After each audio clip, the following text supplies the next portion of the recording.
Praise the lord. ఈరోజు ఒక సామెత నేర్చుకుందామా? సామెతల గ్రంథం 29వ అధ్యాయం 24వ వచనం. దొంగతో పాలు కూడువాడు తనకు తానే పగవాడు, అట్టివాడు ఒట్టు పెట్టినను సంగతి చెప్పడు. కొంతమంది దొంగతనం చేయరు కానీ దొంగతో ఏకీభవిస్తారు.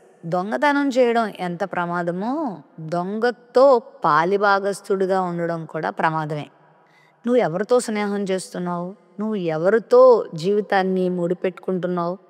ఒకవేళ నీ స్నేహితుడో, నీ కుటుంబ సభ్యులో దొంగలు అని నీకు తెలిస్తే వాళ్ళతో నువ్వు పాలుకోవద్దు, సరికదా?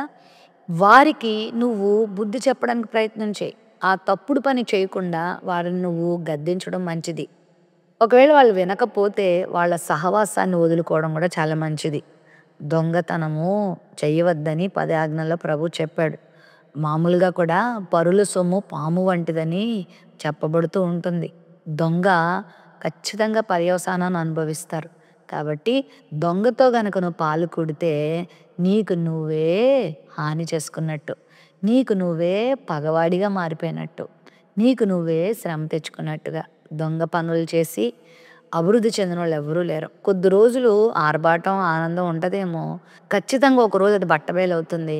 సంపాదించుకున్నదంతా నేలపాలవుతుంది, పరువు బుగ్గిపాలవుతుంది, జీవితం సర్వనాశనం అవుతుంది. కాబట్టి దొంగల జోలికెళ్ళొద్దు, దొంగ పనుల జోలికెళ్ళొద్దు. నీతిగా బ్రతుకు, యథార్థంగా బ్రతుకు, నీకున్న దానితో సంతృప్తిగా జీవించు.